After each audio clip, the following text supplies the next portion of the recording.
Dipino warsodhiibe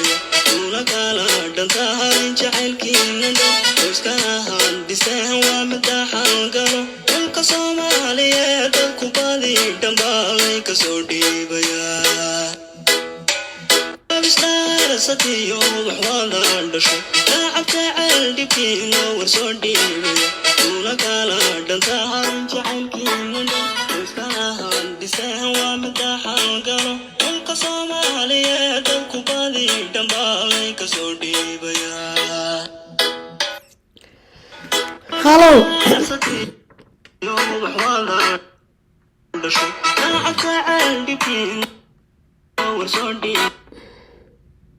Hello. Refresh this summer at Tim's. Hello. Assalamu alaikum wa rahmatullahi wa barakatuh. dhammaanteen waan idin salaamay meel kasta oo aad joogtaan adduunyada dacaladeeda beesha daarad weyne waan idin salaamay asxaabtayda YouTube waan idin salaamay jamaahiirta waa idin salaamay meel kasta oo aad joogtaan halganka SSC ha guuleysto waana guuleystay waxaan ku bilaabayaa fiidiyowgayga labadan maalmood sabtiga iyo axadii waa break baan ahaa hawshii guriga ayaan qabanayay iyo hawshii maaragtay hooyanimada dagaalka haddaan soo jeesta marka maanta ciyalka iskuulka kala geey waxaan rabaa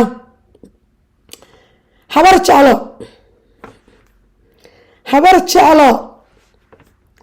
in badan baan halkan kaga hadlay 80% waxaan iri dagaalka waxa ku wada waa habar jeclo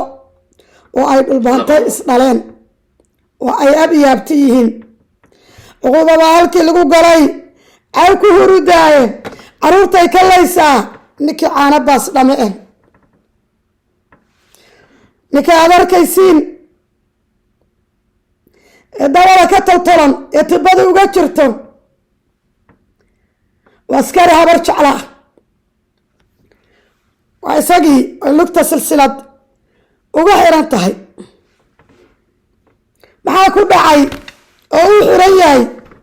isagoo sidaa u dhaawaca hooyaa dhashay waa wiilasha iyadoo kale waa wiil Soomaaliyeed maxaa uu xiran yahay wuu ka baxay gooja cadde waa dharka raggii ka dagaalamayay gooja cadde ee caruurta reer lascaanood madaafiicda la dhacayay ee guryaha burburinayay laynayay caruurta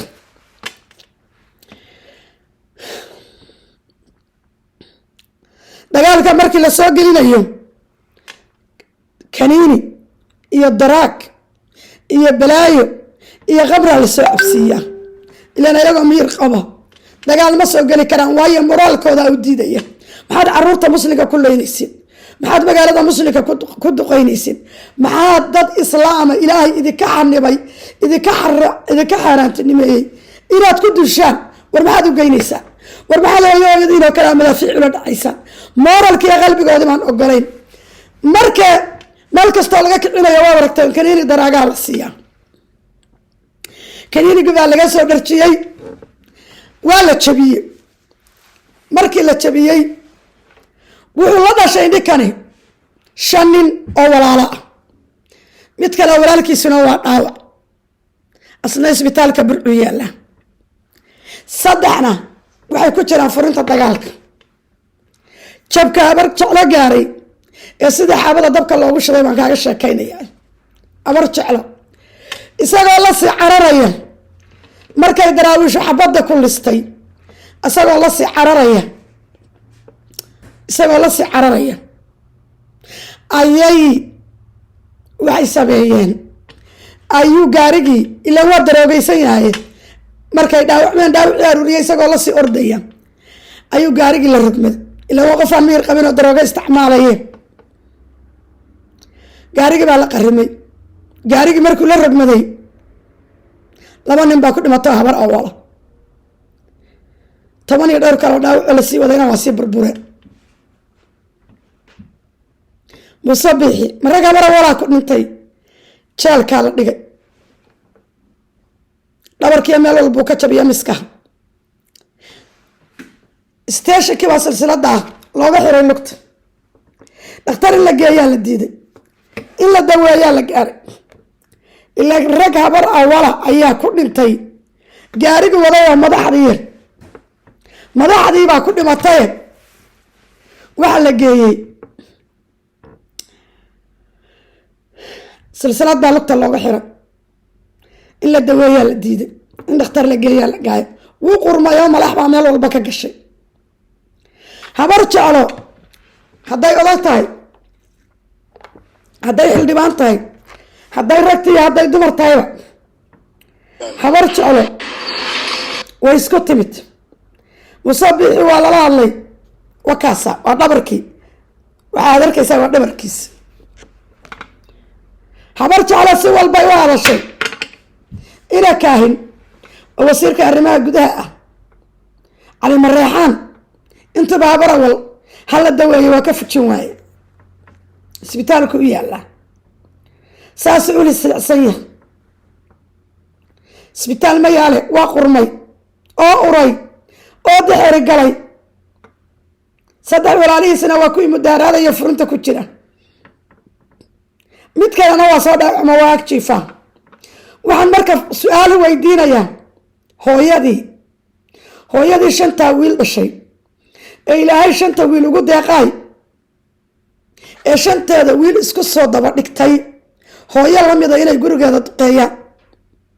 caruurteeda la mid ah inay laayaan wiilasheeda la mid ah gurigoodii jooga inay gubaan saaka markaad aragtay fiidiyowgan markaad aragtay habartii 5 nin dhashay ee 5 nin inay laayaan caruur daarooda inay reer daarooda caruur daarood iyo hooyo daarooda gurigeeda joogta oo aad isdhasheen oo aad daris tihiin markaad 5taadii wiil isku soo dirtay maxaad igu soo dirtay maxaa lagugu sheekeeyey jamhuuriyadda somalilan qaran baynu nahay qaran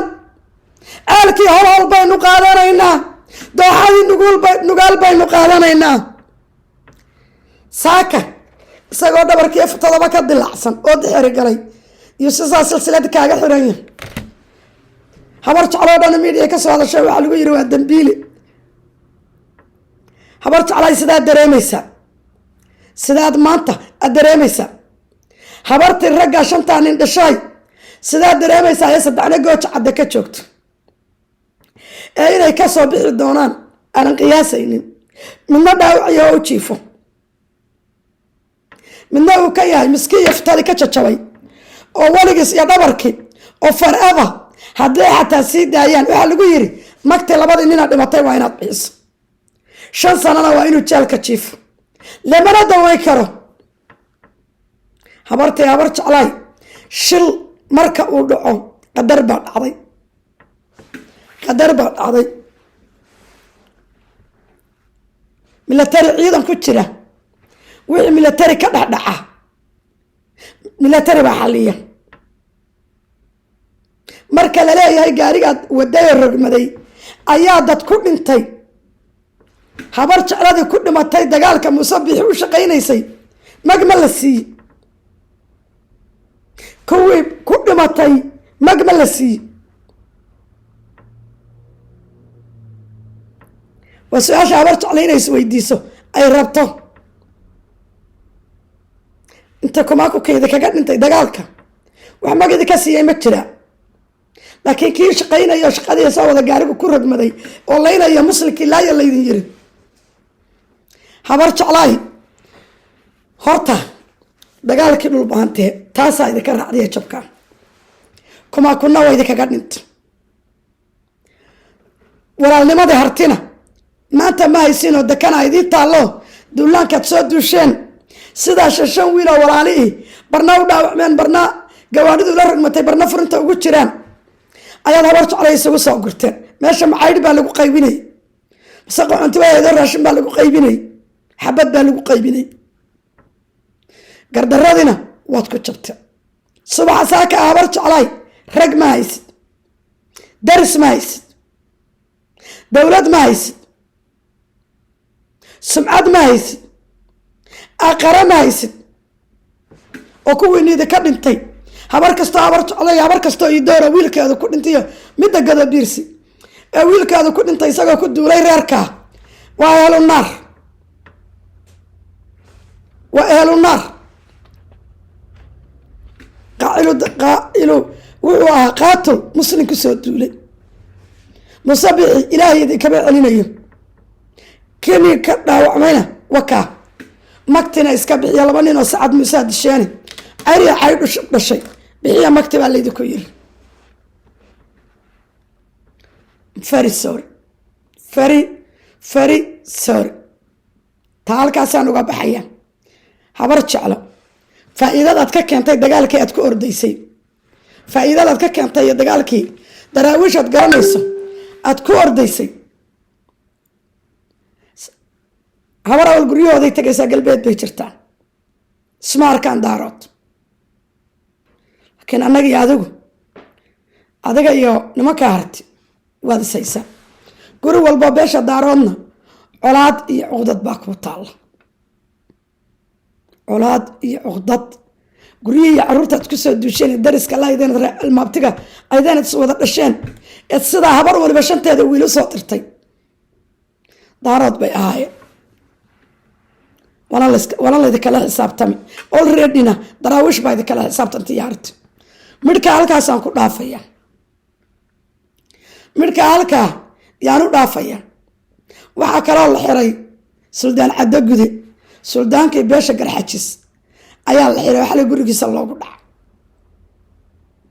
oo dawladii habar awal ay xirta maxaa loo xiray Ciise Muuse oo burco dhulkii xirsi Ismaan inuu qaato rabo rag reer Xuseen ku laayay oo dhul boob raadisa dhulkii abariyo instagaas oo laga helay baa la yiri oo la rabaa meesha dad in lagu abuuro sidii la rabay laas caaniyo arab dhul baantiye tukaraq in habar jecel loogu abuuro ya habar awal dhulka abariyo in loogu abuuro la rabaa markuu yiri waarna la dhaafa anaga dhulkayga dad lagu abuurayana xaraabeen barintii loo soo galay ee gurigiisii lagala baxay oo la xiro maanta 20 maalmood war la sugayay oo UN ka imanaya ayaa ka soo baxaya xafiiska UN oo Musabixi iyo Somaliland talaabo sharci looga qaadayo midka kale oo rabo inaan idinku daro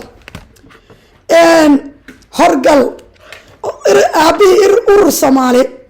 dadka wacalada aabbalaanta aan waalidka ahayn urur Soomaali waxa samaysta dadka aabbalaanta aabood garanaynin aan hooyadood garanaynin ee waalid la'aanta ah aan abtiriska ahayn baa urur Soomaali samaystay oo isugu tagay waa ururka wacalada marka aabii ururka wacalada Ismaaciil Cumar Geelle ergu soo dirsaday baarlamaankiisa iyo odayaal dhaqameedkiisa reejab kuwaasaga horgalada reejabuuti waa reejabuuti ma rabaan kaas si walba xasan sheekh buu ku yiri qasab kula kulansi oday garaadada dhulbahanta maana garaadada qaatumo ee faqashin iyo dhulbahanta waarigi maandhadaas idin sheegay waxay damcaan markay diidaan garaadadu inay la kulmaan erga kale ku soo dareen anyway uu ku fashilmo ergadu waxay tiri ninkii annaga madaafiicda lala dhacaya caruurtayada oo ciidankiisa haynay maxbuuska noo yiin ciidankii Jabuuti oo ka dagaalamayay gooja cad oo aan hubkiisa hayno oo hubkiisa ilaahay qara siiye isla gadabiirsa ay soo duubayeen oo dakalaha ka soo dajinayeen qadrax dhulka Jabuuti waxay ku dheen war idinka idin la wareegtay qadraxayd iyo Sacad Muuse idinka dhulkiini la wareegeen idinka Jabuuti gacanidii ku jirin anaga dhulkayaga idinku isa soo xoreeya baarlamaanka reer Jabuuti anagu dadka hortaan la hadalnaayo dad naagi la wareegtay dad qoon naagi la wareegtay anaga nooma taliyo qadraxayd baa soo dirtay oo nafi siyaasadeed reerkaadi dagaalka ku jabay u raadinaysa gadaadadu waxay ku yareeyaan sorry dadka caruurtayada laayay anagu lama fariisano muxuu raadinaya Ismaaciil Cumar Geelle international dacwad baanu ku kuusay dacwad baanu dacweynay hubkii baa lagu dacweeyey ciidankiisii oo la qabtay baa lagu dacweeyey maxkamad yaa asagana ku socota dagaalkii xasuuqa inuu ka qayb qaatay oo Amnesty International yay ka taala dacwad intaa la ego oo lagu qabsanayo isaga iyo naagtiisaba lagu maxkamadaynayo muxuu rabaa inuu yiraahdo war aniga nismadii baan la kulmo anigu abka saliim baan ahaayo waa la iska kay dacaayadaynayo inuu iska dhaqo rabay inuu iska dhaqo dambiga uu ka galay iyo wuxuu hub iyo madaafiic iyo rasiis lagu duqeeyo lagu laayo reer Laascaanood inuu iska dhaqo rabay Ismaaciil Cumar Geel waa ogaaday harti iyo daarood inaanay ahayn shacabkii reer Jabuuti iska leynayay badda ku daray askartii reer Jabuuti bisquraha ku xireeyay iyo godadka inaanu shacabka daarood ahayn lagu xisaabtamayo wuu ogaaday internationalna inay adduunka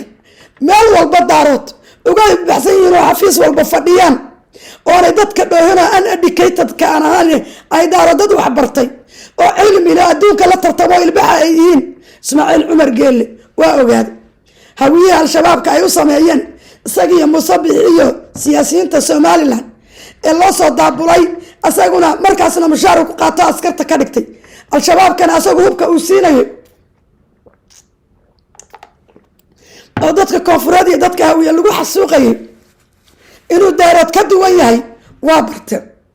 Ismaaciil nafi siyaasadeed baa halka ka raadinay iyo Amnesty International inuu iska buuxdo warashiis baanu noo garaadadii dawaanaga kulanay is over way diideen garaadadayadu way ku maadsan yihiin aad iyo aad baad u maadsantiin thank you very much waxaa ku soo haray arka waqooyi waxaan arkay mid sacad Musa waa qasan tahay uqubadii iyo inkaartii waxaa ku dhacday Laascaanood ilaahay dulmigay u dabaaldegayaan Laascaanood la duqay maanta Burcay ka shidanta oo Hargeysa ka shidanta oo garxajiskii la xasuuqi jiray 32 sano la soo dhaafay ayaa maanta garab waxaan halkaan uga sheegayaa reerka garxajis ee waaskoodii la xiray si fiican baad samaysaa hubadaad u baahantihiin daarood baad diyaaridin lahaa labada dhinac baa u yimaada garab haddaad habar jeclana horaan waa la isugu kiintagaya habar jeclaa annagaa idinkaga filan habar awalna dagaal idin lama gelaysa iska edbiya habar jeclana daraawiish baa idinkaga filan iyo harti dekanada annaga naga galeen yaa ku filan iska dhiciya walaalnimo iyo darisnimo iyo abtinimo iyo eelnimo midna ma garanayaan dhubuq markii dhulbaanta ka adkaaday oo harti ka adkaaday oo naaraa la cabsiiyey yay ku mashquuleen habar Yuunus iyo garxajis Ismaaciil Cumar Geel meesha qasayo wuxuu rabaa Somaliland inuu burburiyo koonfur burburiyo meel walba burburiyo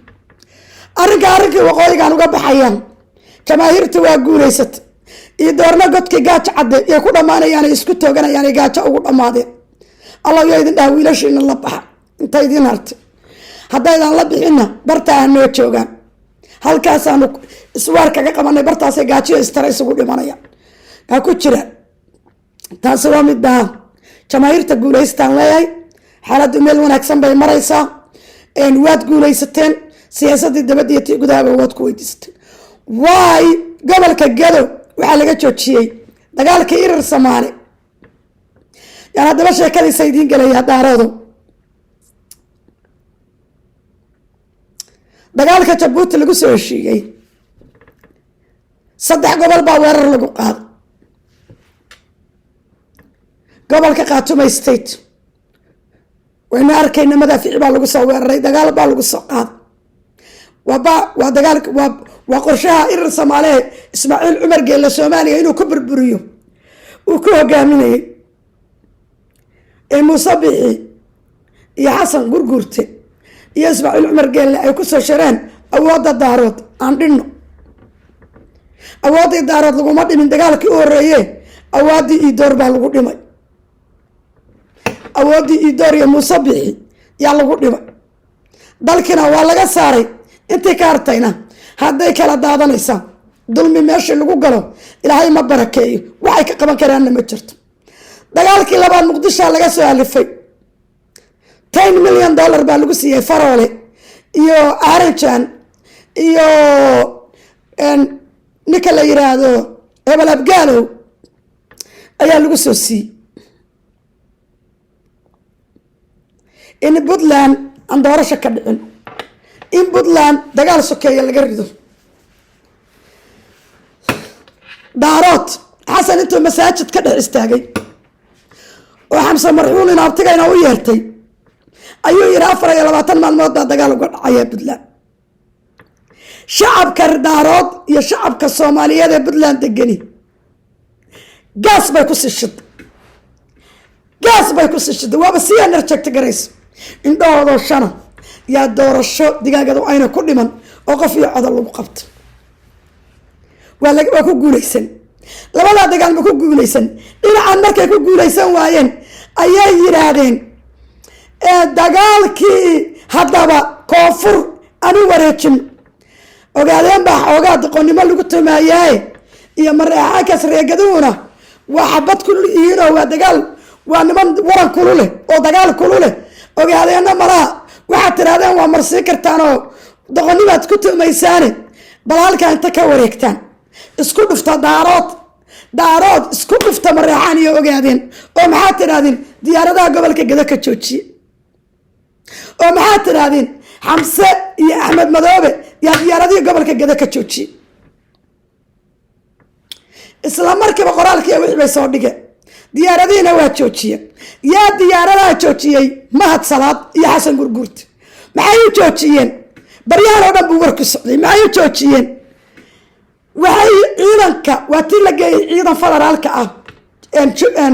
Gado waagi Kenya weerarka soo qaadaysay iyo Axmed Madoobe iyo horgaladii watiya Cabdi Jalan iyo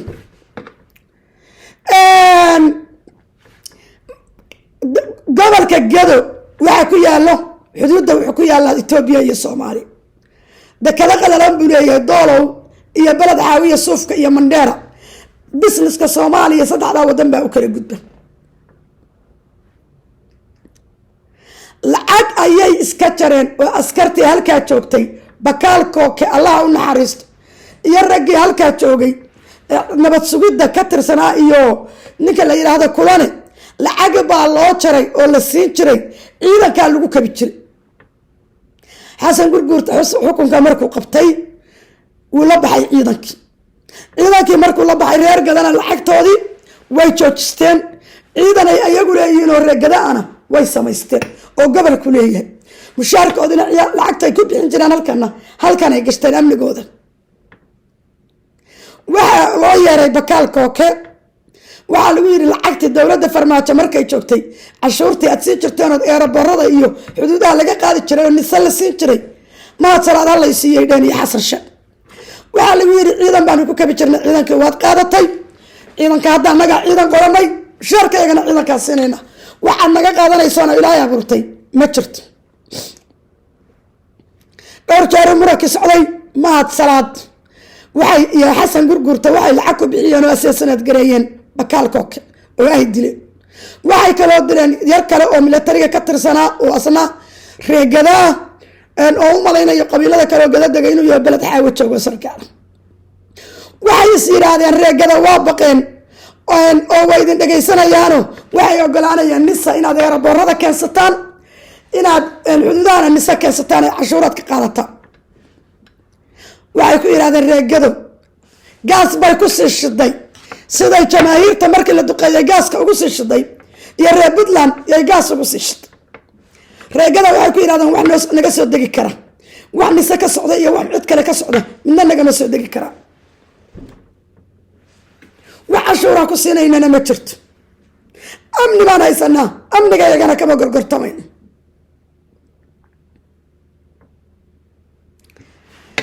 inta isku qaadaan si walba isku qaadeen waxay awoodaan ahayn inay diyaaradaha dadka xajinaya hooyooyinka lagu qalayo ilmaha Gada ka imanaya caruurta dhaqaatiirta dadka shacabka u baahan waayeelka inay diyaaradaha joojiyaan iyo dadka danaha kale u safraya awoodaan ahayn Gada kuma samay kara Gada waa gobol amnigiisu sugan yahay hub ku filan baa yaala ciidan ku filan baa yaala ciidan wasawiraya ku filan bay Gada haysta waa dad wada askar wiil iyo gabar waa wada anigoo kaleet maxay marka sameeyeen diyaaradii inay joojiyaan maxaan ceeb ahaynoo ka raacay ceeb iyo fadeexad tii u weynayd ayaa ka raacday maxay suuq soo geliyeen axmed madoobe iyo xamsaa xiray waa ninkan maskiinka oo ina abtigaya oo xamse mooryaan qorya wadatu dhexda uga gala naftiisuuna ilaashanaya farmaajo albaabka xabad ula taagnaayeen asagana qoryay ula taagan yihiin iridda asagaa u baahan wax ka xoreeya mooryaantan damljadiid axmed madoobana hadduu gado diyaarada ka joojinayo 12 maalmood 12 sano meesha joogaa weligiisna awoodu diyaarad ku joojiyo iyo awoodu gado wax ugu yeelo midna ma una yeelan waxaan haddaba halkan fariin uga dirayaa reerka hiraab ama reerka hawiye ama nimanka abgaal iyo habargidir ee dambuljadiid ee maanta xukunka hayeen amniga gada haysataa magaalada muqdisho kama jiro amniga gobolka gada haysataa magaalada muqdisho kama jiro hirshabeellana kama jiro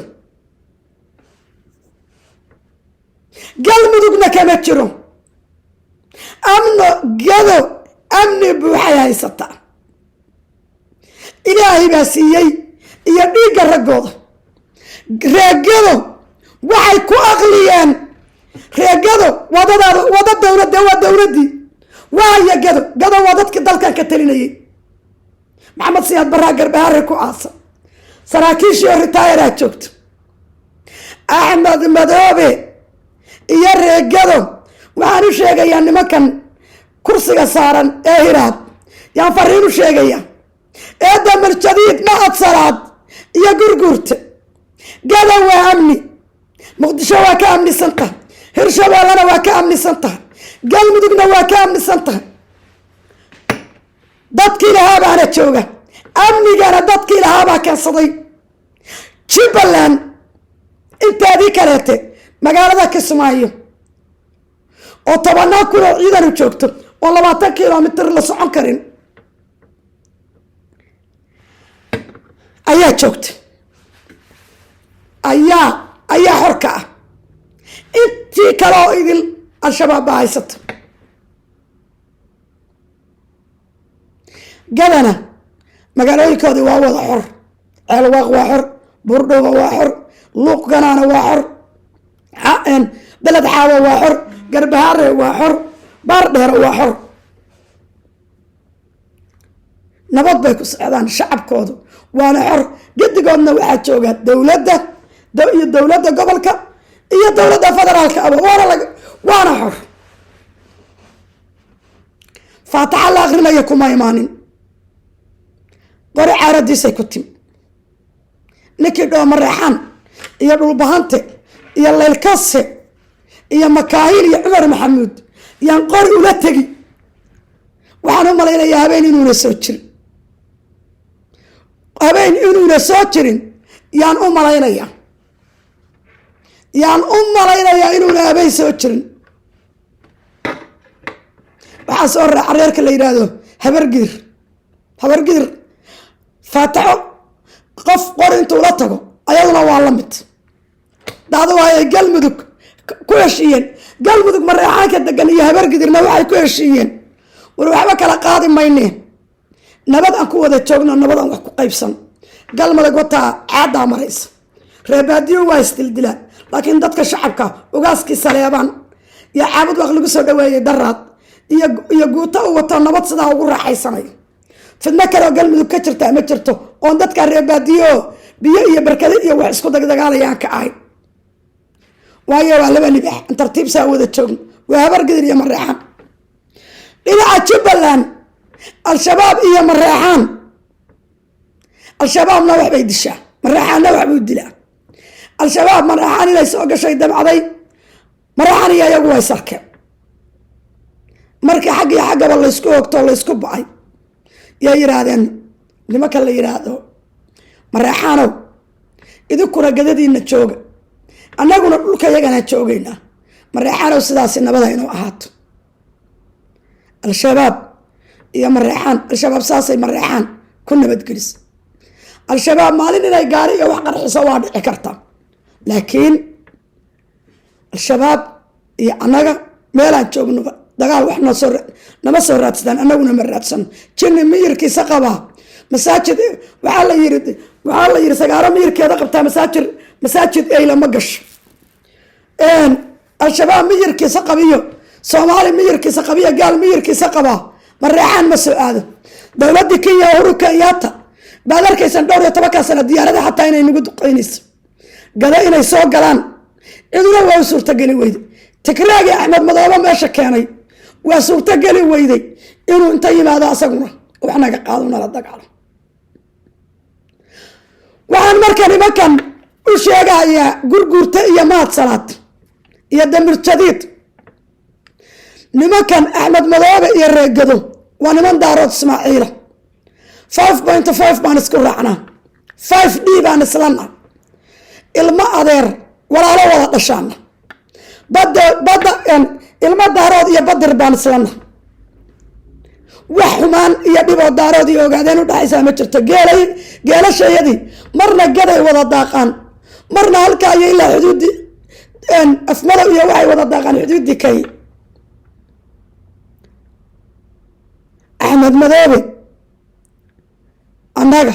ayuu nala dhashay, waxaana ku saluugnay markii horena Uhuru Kenyatta wati wixii la wada lahaana Axmed dowladnimadii daarad afar jifadiisa ilaan haynu wuxuu ogol yahay ma jirto. oo daaro Nairobi barkeed iyo Mombasa barkeed ay dhiste guri dhisba mashquul ku yahay iyo Kismaayo. Axmed dowladda loo dhiibay dadkoo dhan ka dhaxaysa oon daaroodkan yaalahayno dir iyo hawiye iyo digil iyo mirif banana leeyihiin iyo baajuun iyo jareer weyn. Axmed hadduu annaga mareexaan iyo waxna tarina hadduu ogaadeen wax tari lahaa, hadduu dhulka ogaadeen al-shabaab ka xoreyn lahaa, hadduu dadka ogaadeen dadkii nimankii dhulka nala lahaayo ogaadeen ugu badnaayo cawliyahan wax iyo maqaabulkii xeryaha qaxootigay ku jiraan dhulkooda al-shabaab bay uga qaxeen. Axmed Madoobe 12 sano u joogaa, isagii baa dowlada wax la wixii Jubbaland la siiyo gacantiisay gashaa. Axmed muxuu qabta? Axmed Bu'aale waa qaban waay, Saako waa qaban waay, Salagle waa qaban waay, Jilibiya Jamaama waa qaban waay. Axmed waa maxaan cunaa iyo diyaarad inuu saarnaado. Axmed muxuu ka bedelay magaalada Afmadow la dhaho, muxuu ka bedelay Doobley, muxuu Bu'aale u qabtay, muxuu Jilibiya Jamaama u qabtay. Axmed isagu gobolku joogay Jubbada wuxuu ka talinayaa Jubbadii hoose al-shabaab xor ma ka ta kama ahan. meeqa sano joogaa 12 sano. Axmed xor ma ahan, annaguna reegada xor baan ah. nimaan xor ahayno Axmed hadduu shabaab iska soo xoreeyo oo dowladnimo dhiso oo dadku ka dhashay xataa oo jifadiisi oo ogaadeen uu wax taro ogaadeen dhulkiisa shabaabka ka dulqaado mareexaan waxay dhihi lahaayeen warninku waa in adeerkayo soo dhawow. Axmed laakiin xor ma ahan. Axmed Jubbadii hoose uu ka talinayay ma soo xoreeyey maya. Kismaayo 20 kilomitir Axmed meelna ma dhaafi karo. aniguna waxaan haysanaa gobolkii gado dhanoo 9 degmo xoraan haysanaa, 9 degmo xora ayaan haysanaa. ka waxa weeyaan ninka la dhaho nin xoru nin xabsi ku jira oo asagii la haysto oon dhulkiisa xor ahayn ma ku daba fayli karaa? ma gunni baan kula daba faylnaa? ma in gabdhaha ayaga shabaab guursataan kula daba faylnaa? ma waxaan kula daba faylnaa inay dadka reegado xeryaha qaxootiga ma jiraan dhulkooda iyo barwaaqay joogaan? dadkii nala dhashay oo ogaadeen iyo absamo iyo harti jubbooyinka deganaana xeryaha qaxootigay ku aruureen, waxna al-shabaab baa say rabta ka yeesha. marka Axmed waa ninaan xor ahay, nin asaga xor aan ahayna annagu xor baana. markuu isa soo xoreeyo aan miiska isugu nimaadno. Bu'aale baar dheer 100 kilomitir bay u jirtaan. Axmed markuu soo xoreeyo dhulka jubbooyinka jubbada dhex iyo jubbada hoose markuu soo xoreeyo magaalada bu'aale la yidhaahdo waa caasimadii jubbaland annagu dhinacii galo waa xoreyn axmed miiskaa soo fadhiista wada hadalka waa wada hadlaynaa walaalaan nahay walaalo ayaa nahay dadka jubbaland isma diidana ogaadeen iyo maraxaana waa wada dhasheenoo isma diidana waxa isdiidanoo meesha yaalla waa axmed xukunkiisa sida uu ku wado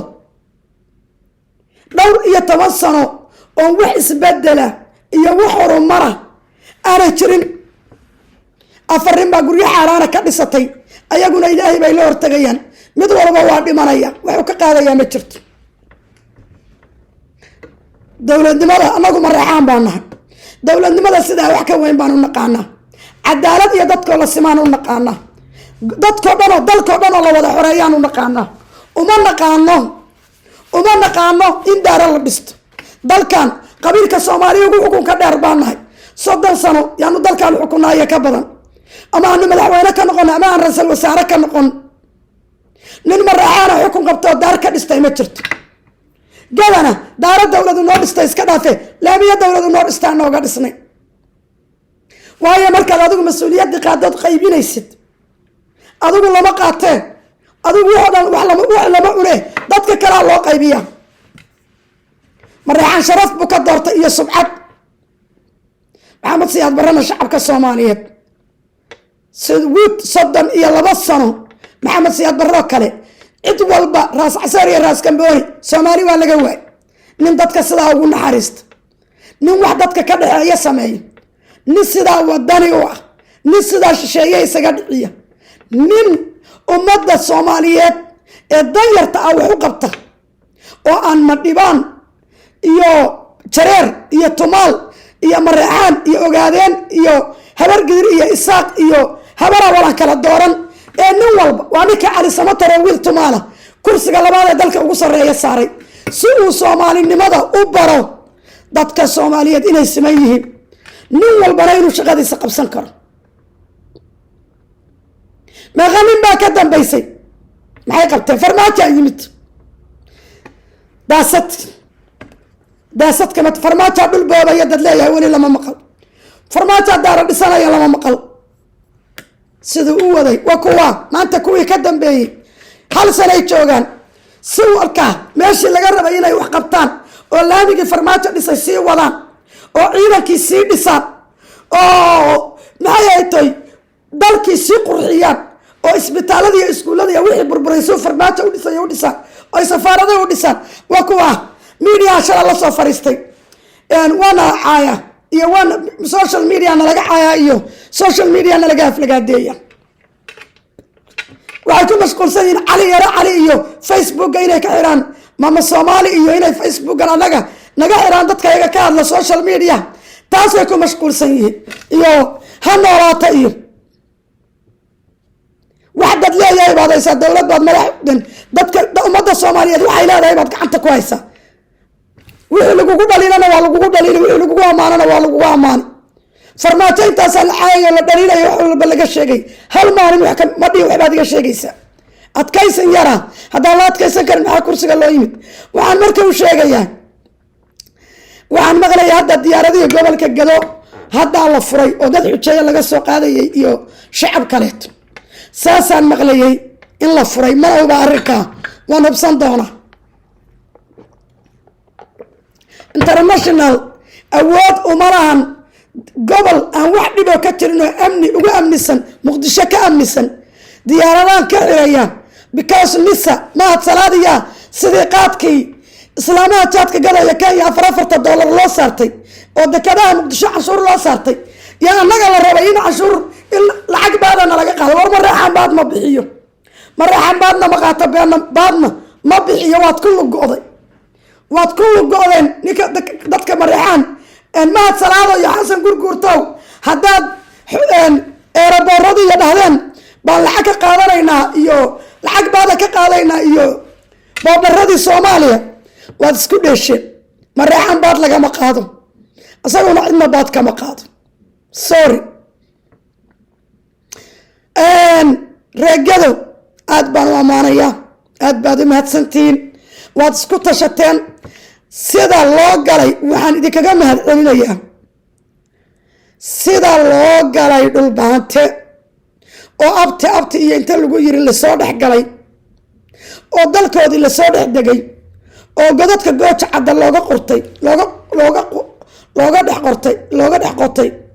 oo shacabkoodii loo xasuuqay inaad nisa intay idin soo dhex degtay eeraboorada idiin degto inaad iska diidaan nimanka xamar ka yimid iyo nis inaad damlujadiid iska diideen inaad kuwa kismaayo jooga horgallada iska diideen waad ku mahadsantihiin aad iyo aad ayaad ugu mahadsantihiin amni baad haysatiin reer gadow amnina wax ka qaalisan uma jirto diyaaradaha muqdisho haddii laga joojiyo diyaarad reer gadow 3 dowladood bartankooday degan yihiin diyaaradaha gada haddii laga joojiyo gawaarida dekada muqdisho raashinka kasoo qaado Ethiopia iyo u iibgeynaysaa u raran Kenya idinkuna joojiya balad xawa ku baarkin gareeya kuwa kasoo qaaday Kenya alaabta iyo Ethiopia ayagana baarkin gareeya oo muqdisho u socda idinkuna baarkin gareeya iyo koonfur 500 taraka badan baa dhay marta xuduudda balad xawiya bandheer iyo sufka oo ganacsi wada ku xira bartaa ku joojiya hadday sii wadaan bartaa ku joojiya ninkii cabaada nagama dhalan 3 dowladood bartakooda joognaa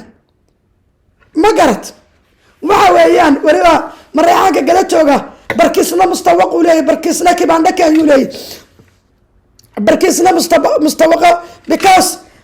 mandheera markaad tagtana mareexaankii baa degan iyo digoodiya murali markaad doolow dhinaca kale ka bartana mareexaan baa degan marka dagaalkii irir Soomaali ee koonfur loo raray ee la rabay mareexaanka iyo ogaadeenka in la isugu diro maxay tahay Khartoum state lagu jabay ee Puntland lagu jabay lahaa inta airportkii la xiray Xamse iyo Madoobe xiray Xamse iyo Madoobe labaduba Jubbaland bay joogeen hadday u xiri karaan 12 sanana waa joogeen Xasan Gurgurti ama Salaadow lacag canshuura lacag baada annaga nagama qaadaysan habri jaadka muqdisho ku galayay oo $40 saarateen annagu mani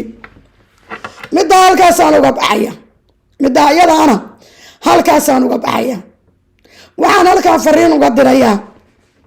waxaan rabaa reerka daarood halkaan inaan fariin uga diro daarood ninkii wuxuu yiri gudina ima geyseen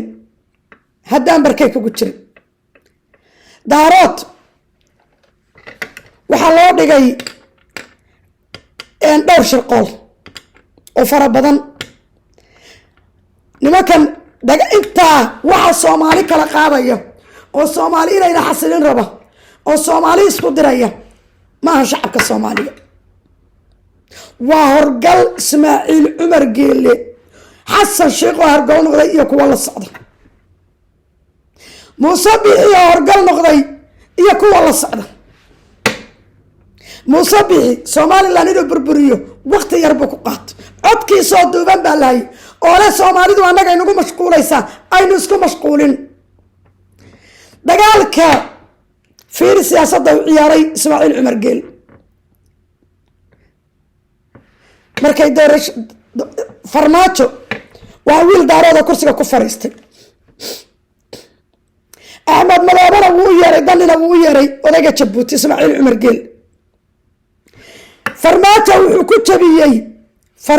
wuxuu ku jabiyay siyaasadda maanta Soomaaliya Xasan madaxweyne kama ahan Ismaaciil Cumar Geelle aagaya oo habartiisa qadraaid ka dambayso iyaguna si ay dhaan koonfur baa qasan oo waanu goosanayna qiyaamadii iyaga la rogmatay ayay waxaan oo dhan ay u sameeyeen odaygaana habartaas Sacad Muuse qaba qadraaid ayaa waxaan oo dhan wadata oo sida lugta ugu qasaysa isagu uu ilaalay wuxuu kala ogyahay inay ma jirto dhagayso gaanka la ciyaaray fiir Jabuuti baa kaartada lagu soo dhisay waxa la yiri nimankan daarood waa niman aad u awood badan ayaga in la isku jabiyo waa 91kii kaartadii la ciyaaray in daarood in la isku jabiyo markay isku jabaana la dilo tiibaa la ciyaaray madaxweyne farmaajo waxaa lagu jabiyey dani iyo axmed madoobe codkii beesha daarood ay lahayd xataa kuwii mareexaanka gadalahaa baa lasoo booba dani iyo axmed madoobe waxaa lagu jabiyey walaalkood oo nin daarooda xasan sheekh inuu soo baxo iyaga intooda intii kale waa isla socotay iswadatayo jabuuti baa hagayo ismaaciil cumar geelle intay ayagi waa isla socdaan dani ma garan warnimo kale ayagu waa isla socdaan madoobana ma garan warnimo kale ayagu waa isla socdaan inta aqligoodii la bedelay oo la qabsaday yaa farmaajo lagu jabiyey farmaajo waxaa lagu jabiyey dani iyo axmed madoobe markii farmaajo laga taqalusay ayaa lagu jabiyey axmed madoobe iyo xamse inta loo yeertay yaa dani lagu jabiyey waad arkaysaan wiil daaroodoo kablo laxaa gobol iyo shacab kablo laxa mikrofon u qabsadoo leh puntland baa burburaysa waa xamse intaasoo ujeedaha maxaa laga wataa daarood in la isku jabiyo daarood inuu islaayo shacabka daarood in la kala fogeeyo shacabka daarood inuu isna xamse iyo axmed madoobe waxay ku guulaysteen farmaajo inay ku jabiyaan axmed madoobe iyo daniyo walaalihiis waxay ku guulaysteen xamse iyo axmed madoobe inay dani ku jabiyaan oo aanay maanta isa salaamaynin aad baan uga mahad celinayaa farmaajo hambalyada puntland uu usoo diray iyo dani doorashadii ka dhacday aad iyo aad baan uga mahad celinaya wuu fahamsan yahay geymka socda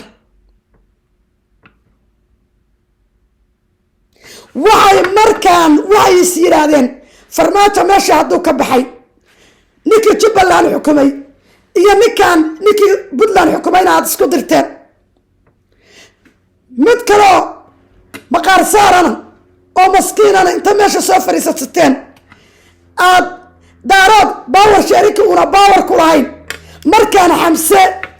isku garaaca ogaadeen iyo majeerteen isku garaaca ogaadeen iyo majeerteen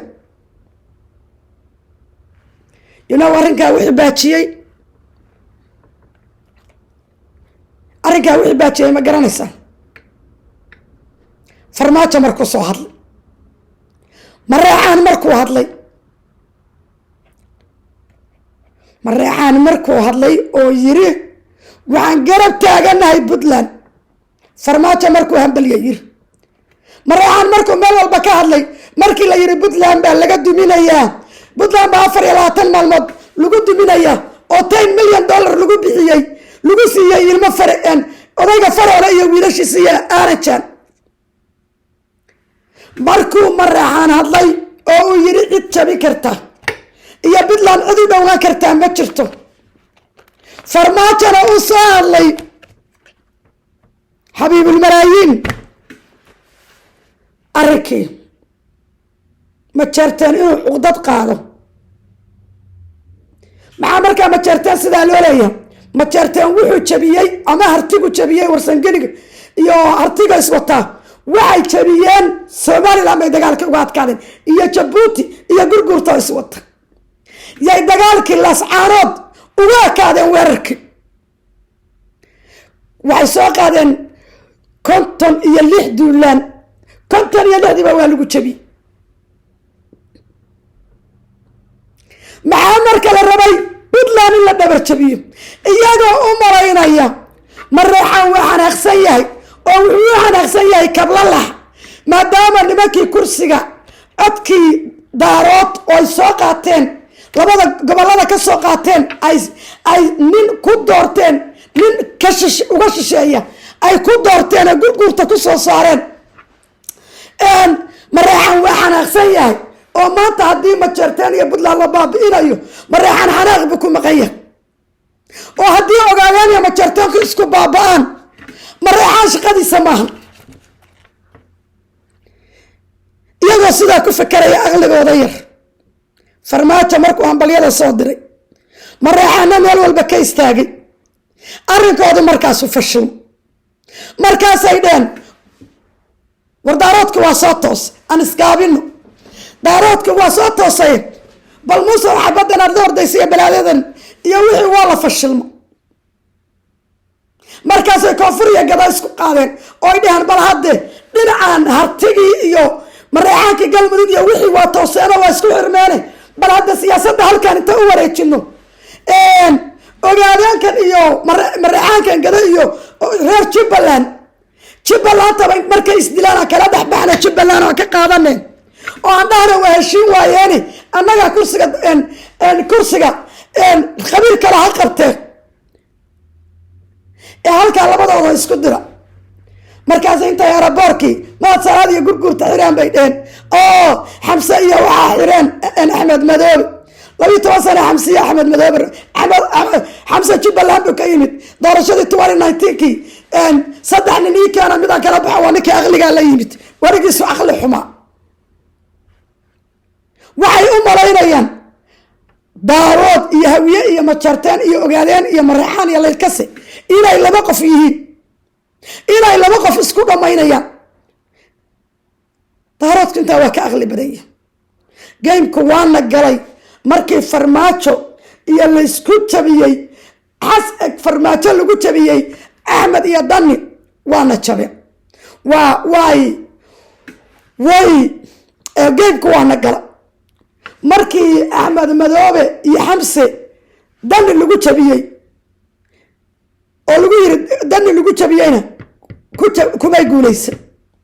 oo uma suurtagelin waxaan aad ilaahay ugu xamdi naqay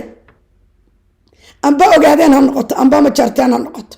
amba harti oo dhan iyo dhulbahanta ha noqoto iyo warsangeli iyo dashiishlaya inta ilmaarti amba ha noqoto absamoo dhan ama ha noqoto kablala ciyasade iyo tanada iyo yuusuf iyo ciise sida dhallinyaradeenii maanta isugu xiran tahay tiktok markaad fiiriso waa 5d 5 ilma daarood ma garat daarood 5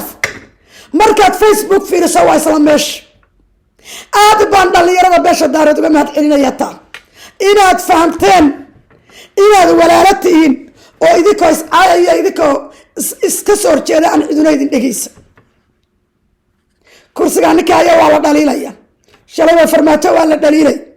maantana waa la dhaliilaya xamse iyo axmed madoobe kursi bay hayaan dani naftiisa sidii loogaabaan u dhaliilayno u jarjarayn waxba taasi kama bedelayso dhalashada aan wada dhalanay waayo marnaba ma suurtagelayso daarood saci caddaa iyo saci guduudnaa iyo saci madooba inay noqdaan oo saci guduudan baan caawa cunaya adiga kuma cunaya waa ku daynaya sac madoobaan barri cunaya adiga waa ku daynaya tookadaadana adiga lagu cuno ma yeela iyo daarood intaa waa ka aqli badanya waana soo jeednaa dagaalkii shaqoolkii la rabay ogaadeen iyo in mareexaan la isugu dhufto oo jubbaland loo wadayo kabacdina markay isdhameeyaan o isdilaan jubbaland laga dhex qaato la rabo laga dhex kalluumaysto reerka daarood waa soo jeedaa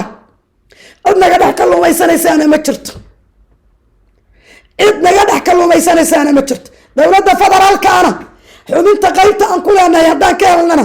wanaagsan haddii aanaa ka helinna dowlad isagaa jubbaland iyo maxay ay tahay puntland iyo khatima state iyo maxay ay tahay galmudug haafkeedba annagaa dowlada ah dowlad aldaaroodiya la yiraahdo annaga ah wax badan baa lala yiri midowga musharaxiinta beesha hawiye midowga musharaxiinta beesha hawiye shirahaya maxay ay tahay wixii maxay shirki muduleed baa dhacaya anaguna shirki harti baa dhacayaan baran shirki daarood baan baran maxay ay tahay wax badan baa nala yiri reer shaqo saxaaq anagoo dee reer shaqo saxaaq oo somaliland hadda waxaanu leenahay anagoo daarood ismaaciila oo shantii wiilo isku aabiya isku hooyada ahayd caruurtoodii oo gidiga iyo walaalo isku aabiya isku hooya ah haddaanu joogno kilinka iyo haddaanu joogno Kenya, haddaanu joogno Puntland iyo haddaanu joogno Jubaland, haddaanu joogno Galmudug iyo haddaanu joogno Khartoum State, haddaanu North America, Canada iyo Maraykan joogno, haddaanu England iyo Amsterdam joogno, waxaanu nahay walaalo isku aabbo iyo isku hooyo. aniga aabbahay waa wiil Mareexaan oo reer Siyaad Xuseen, hooyaday waa gabar makaahiila oo musagum cadla, ayayday aabbo waa gabar majeerteena oo reebcidyahana oo reer Sibil oo geesiyad u dhashay. ayada dhammaayaan awogay Axmed ayayday hooyaday dhashay waa gabar Mareexaan oo reer diiniya oo reer dalala, reer bicidyahan, reer diini, makaahil, reer Siyaad Xuseen. ما شاء الله تبارك، ما شاء الله تبارك. دارود iska dhalaanahay anu, laakiin waxaan dhalay caruur garxajisa, 4 garxajisa iyo 7 ogaadeena, ma garad ayaan dhalay. alxamdulilaahi rabbi alcaalamiin, ilaahay mahada u sugnaato. waxa weeyaan daaroodnimadu waa sharaf, waa wax lagu faano, waa wax lagu faano, waa wax aad u wanaagsan. wallaahi oo bilaahi oo tallaahi aqligan maanta la yaqaan lahaa wiilan daarood hayn inaan guursadeen, laakiin waa calafka kaligay maahan, gabdho badan baa ila mid. annagii nimankan garxajisku inaan isguursan, especially habar yoonistu waxay socotaa ilaa waqti fara badan bay socotaa. ilma adeeraday oo maanta 90 iyo dhowr jir ah waxa dhalay nimankan raacaynaa dhalay Xirsi Cismaan ee habar yoonis. marka waqti badan baanu isdheli jirnay oon iska guursan jirnay. marka waxa weeyaan alxamdulilaahi rabbi alcaalamiin, daaroodnimadu waa wax lagu faano, waa wax lagu farxo, waa wax aad u wanaagsan, waa waxaan la heli karin. gabdhaha daaroodow ilma adeeradiin guursada, wiilasha ilma adeeradiina guursada. inkastoo calafku cajiib yahay oo laga yaabo calafku inuu meel kale ku wado, laakiin isku day first selectionkaagu wiil daarood Ismaaciila inuu noqdo. isku day, you know why? wiilka garxajis waqooyi baan tagnay, waan soo kala tagnay markaan 4 unug dhalay, waan soo kala tagnay. wuxuu igu yiri nayahay da imika 5 dhal geel baad noqoto, ninaan lahaynina ma bixiyo, nin lehina ma bixiyo, ninaan lahaynina ma iibsado. waxaan ku yiri waad arki doontaa horta warqada iigu dadaal. soomaad garanin ilaa gabar Mareexaan waxaan ahaa madaxe markii Mareexaankii madaxtinimadii ka dhacdayoo maxay ahayd tooy uu xaaladda adkaatay ayuu siri malaha dee islaanta warsaad u malaynaysid islaanta ma aska kaftamayaa calafkii baa dhammaaday. wiilkaa ogaadeenayna habtigaya ayaa Kenya anoo kamna lulayo kamna laalaadinaya oo winamadaydii 2 iga soo dhimatay oo 2 kale oo mid iga soo reebtay oo inantayda yareed baar dheer uga yimid ayaa ninkaan habtigaya ee talo moge Cabdalle, ma garatay maxaa Cabdalle aabbaha 7 caruura 5 wiil iyo 2 gabdhood ayaan isguursan. ninkaa kabla la xadaarood isaga inta boorka iga jajafay ayuu igu yiri in adeer ma nin baa ku yiri 5 dhal baa tahay inaabti soo bax. rag badan ogaadeen waxay ku yiraahdaan gabar inano ee gadan kale gabar inano ogaadeen naagtan Mareexaano garoobta waxaad ku fali haddaad gabar dhoofinaysid oo gabar ka haysanaysid maad gabar in adeer tahay maad ka haysat. war socdo ku yiri 100 gabdhood raggu ku yiri sidaa waxay joogaan Mareykanka, gabar 100 gabdhood oo naasata taagan oo ogaadeen iyada ka jecel iyada bas ogaadeen ma anaga dhalay. war socdo ku yiri anyway kama ila waxay ku soo maray intuu guursado si sharaf leh guursado barta Canada ay soo dajiyay يقولي واحد ربطهم سدات ربطية غير بدن الله سي إن أبتغي أبال بانو هيا يوتيوب كي جنا واحد بدن بانو قال لي أدي أد بمات سيء قفك مركز نقول شايك قات إن ولقى إيه الله ما الماميس وهالك ماتا مركز البهانته يا فقاشنيكي إساق أوديس وطاقة برسية عيسى وطائفة هرجلت البهانتاوت وصدني الله بس أنا هو بقرب سنة يا جبوتي هو كي كانتي يا وليبا إن محي أي طيب صادق جون ولا شيء يحبين وحمر كسر قدا يا قلم ذو كان مركو إن ديره ويلكي ورسنجل كان كورسنجل إن ديره إلى عدوها هتشب مركو برتا كسر أرضي وأنا حسست وانك أقول رأيي وقرمت كيمت مركو إن ديره برتا كسر أرضي وعمر محمد برتا كسر أرضي وإنا ديانا يا عثمان محمود برس الكيسية كسر كأن قرنية بوصاص أيها بهدر إيه بدل بانت إيه معي أي تويلة وهلك عيسى محمود كسر أرضي وهلك هاي كسر أرضين نمكي لدي تري عمر محمود وري محمود يريب إديان أي برتا كسر أرضين وانا أول ما شرتان كحطان كلا برت نمكو إلا ندي لها وابدأيهم وابصحب وهلك دشش لك كسر أرضين وهلك كسك قبل كسر أرضين إلما هذا الرجال قارب بدنا ونقرن إن بعد كتير نمكي لداعي نمكي محمود سليمان كلا دشي وقار سليمان مية آية وهلك علي سليمان كسر أرضي ونمكو ما شاء الله تبارك وحويان بدن وأنا إنتان المامي هرتيو أدبد وترى بدنتيو وحي برتا سوكر السعودي عرب صالح مهرين وعورتبل مهرين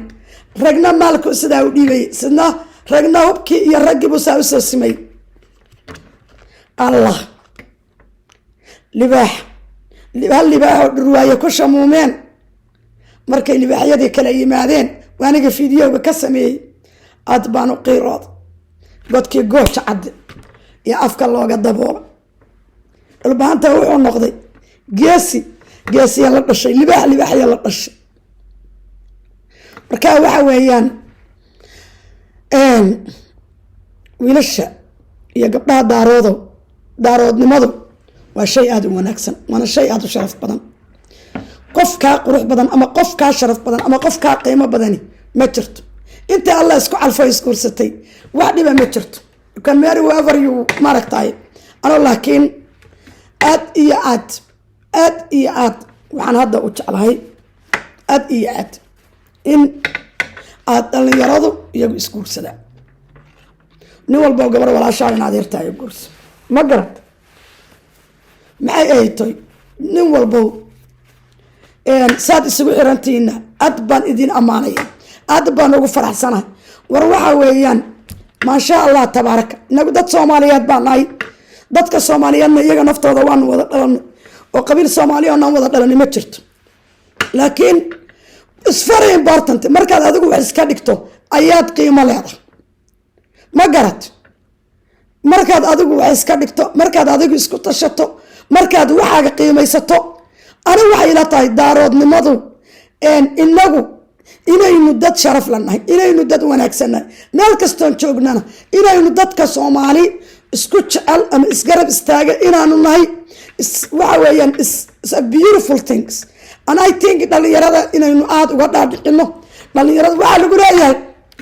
داي هل كاس أنا جو راشق الساق أنا جو راشق الساق وكانوا هبر أول هبر كانوا هبر قرحة هبر بالغورية نور راشق وعلى قراية مدوق مشرعين تهويه مدعوينها دلك استيا مصبح بريبان الله بريك فقشتيا بريبان الله بريبان الله يريون مكن الله دارات بان اوغد كان ويستاك كجرنو يلجرن markaad adigu qabiilka ka hadasho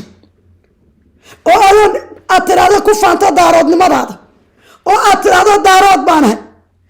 dad baa ku leh qabiilka iska daa why adigu markaad sheeganayso, you're okay. Hello. Hello. Marka iyagu markay ku hadla iyagu markay leeyihiin oh I'm this I'm that they're okay. markaad adigu daaroodnimada daarood inaad tahay sheeganaysid oo daarood dadkaaga isku aruursanaysid oo dadkaaga leedayso oo daarood tahay ood qofkaaga markii la dhibo qof daaroodaa la dhibay leedahay, come on. dad baa dhiigu ku karay, qabyaaladiistaa la noqday, qabiiliistaa la noqday. farmaajo dadkii shalay lahaa farmaajo daaroodna xukumi maa, farmaajo waa mareexaan, filada ka soo bax. farmaajo waa mareexaan boolarka sitay yaa maanta Soomaaliya madax ka ah. mar haddii daaroodnimada lagugu dhibaataynayo waxaa loo duqeynaya ma wax kala. maxamed siyaad barriya Morgan baa dowladda madax ka ahaa, yaa loo duqeeyay dhulbaantoo loo leynaya iyo maxay tahay ilaan mareexaan lama gaari kariyo iyo dhulbaante yaa loo leynaya. dowladdii Isaaqoba ka buuxay oo dadkii dhan ka dhaxaysay oo xataa daarood dhexdiisa daarood naftiisa laysay oo asas dhiifuule lagu dhigay wada ognahay. ma garad yay rabaan waa la laayay isaaq dowlad baa duqaysay. shacab daarooda Muqdisho deganaa iyo gobolladoodan waxaa laayay hawiye. weli kama aad sheegano inna waxma raacno inaanana waana la dilay iyo waana la yeelay ee baanu aragnaa shacabkii dhex deganaa. waxaan idhahnaa horey looma soconayo horey u socda. ayagu marka waxay rabaan wax walba inay kaa daba wadaan. annagoo saasoo annagii naloo samray oo dowlad markii la dhisi waayo si walba la yeelay. annagu inta Cabdullaahi Yuusuf 10 kun oo wiil iyo hantidii Puntland intuu qaaday uu madaxtooyada geeyey taankiiyu meeshii nala dhihi lahaa yaa weli annagaytu noo soo fariistu leeyahay oo 91 baa loo noqonaya. waa ninka maanta wasiirka arrimaha gudaha Soomaaliya ka ah, waa fiqi. annaguna marka daarood haddaan nahay qof kasta oo daarood baa tahay, daarood baa lagugu dilayaa, daarood baa lagugu dhibaataynayaa. daaroodnimadaada kuna dhaqan, kuna dhimo, kuna guurso, kuna tabcood, kuna sadaqadayso, kuna hagaajiso. daarood baa tahay, ilaahay baa kaa dhigay, daarood baad u dhalatay. daaroodnimadu ha waarto, daaroodnimadu ha guulaysato. daaroodka midnimadiisa maanta alla na siiyey waanu ku faraxsannahay. waxaanan daaroodnimada inaan noo keeno na toosiyey markii Hargeysa ninka jooga Muuse Bixi iyo ninka jooga Jabuuti ee Soomaaliyaba aan dalka Soomaaliyaba shuqul ku lahayn iyo ninka Muqdisho madaxweynaha looga doortay xildhibaanada mareexa daarood ku soo baxay. war markay intay tageen Jabuuti dagaal ku soo qorsheeyeen lagu leynayo daaroodkii joogay Lascaanood iyo Iqaatuma State. nimankaas yaana tusay ay wax irirism la yiraahdo noo samaysteen. war ninka la yiraahdo hoolay khayr Allah sii oo daahir cala soo khayr Allah sii. war yaa nimankaa waana toosiye. ninkaa hoolay nin alla noo soo diray oo alla ka hadal siiyuu ahaa.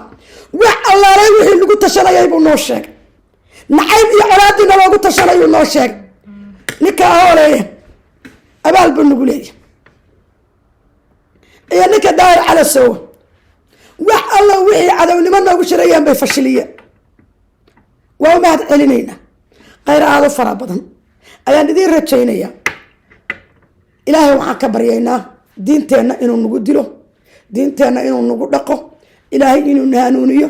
xaqa inuu na waafajiyo. ilaahay waxaan ka baryaynaa walaalaha beesha daarood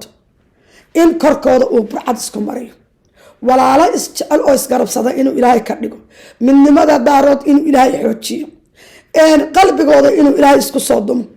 ilaahay walaalo isjecel oo sidii u wada dhasheen oo aabbayaalkood u wada dhasheen oo hal aabiyo hal ooye isku soo jeedaan kuwa isugu naxariista ilaahay subxaanahu wa tacaala ha ka dhigo. kuwa cadowga iska dugsada Allah ha ka dhigo. wada jirkaanu wax ku nahay, wada jirkeena Allah adkeeyo. cadowga daaroodna cagta hoosteeda Allah ha geliyo. wixiina necabna naarta ha ku gala annagana dad muslimka aan dhibin ayaguna walaalnimadooda iyo jacaylkooda isjeclaada islaamka kalena aan dhibin ayaguna isdhibin allah naga dhigo dhalinyarada ilaahay diinta iyo daaroodnimada ha nagu dhaqo hana nagu dilo salaamu calaykum waraxmatullaahi wabarakaatu khayr badan ayaan idin rajaynaya